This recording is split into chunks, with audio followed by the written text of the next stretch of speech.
మొదటి వారం చూస్తే మొత్తం ఉద్దేశమని వాడి మెత్త కథనం తీసి కదా చెలరిగిపోతున్నావు.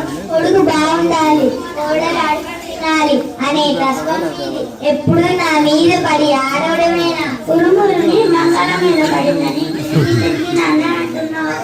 అత్త వల్లింటి కోడలే అని మర్చిపోయి ఎప్పుడు సాధిస్తుంటే ఎవరు మాత్రం పడతారు? రెచ్చిపోతున్నావు. నాకు కోపం వచ్చిన మనిషిని కాను వదిలేనా? నాకు జొన్న నచ్చిన చేతులు తెలుసా? అబ్బబ్బా మొదలైందా నీ గొడవ? ఇంటిలోని పోలి ఇంటింత కాదయ్య అన్నారందుకే. గడ్డాలన్నాడు బిడ్డలతోని గడ్డాలన్నాడు బిడ్డలని పోనీలేవే, అదేదో చిన్నపిల్ల, కాస్త నీవైనా సర్దుకుపోవచ్చు కదా.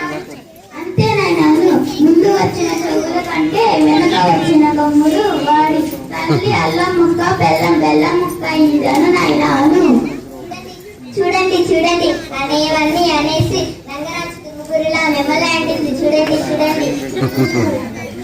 పోనీలేవే పెద్ద ఆవిడ, సర్దుకుపోవచ్చు కదా, కాస్త నువ్వైనా సర్దుకుపో. అనండి అనండి, నన్నే అనండి. మీరు మీరు ఒకటే కదా, మధ్యలో నేనేగా పరాయిదాన్ని. చాచా ఆఫీసులో గాడి చాకి చేసి వస్తే ఇంట్లో మీ గోళ ఒకటి, మనశ్శాంతి లేకుండా ఉంది నాకు.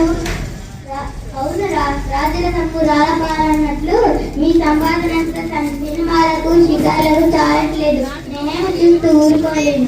అమ్మ పెద్దలు అడుగు తిన్ననివ్వదు. మాయని సొమ్ము నేను ఖర్చు పెట్టుకుంటే ఈ బాగా అబ్బబ్బా భరించలేకపోతున్నా. కుడికిలో పడ్డరికలా చూస్తూ ఉండలేను. ముందు నొయ్య ఎంత గొయ్య అలా ఉంది నా పరిస్థితి. కలవమంటే కప్పటి కోపం, విడమంటే పాము. అదేంటిరా అత్త మీద చూపినట్లు, అత్త మీద కోపం దుత్త మీద చూపినట్లు. అదేంటండి అలా అనకండి. ఇక నుంచి మేము పాలు నీళ్ళలా కలిసిమెలిసి ఉంటాం.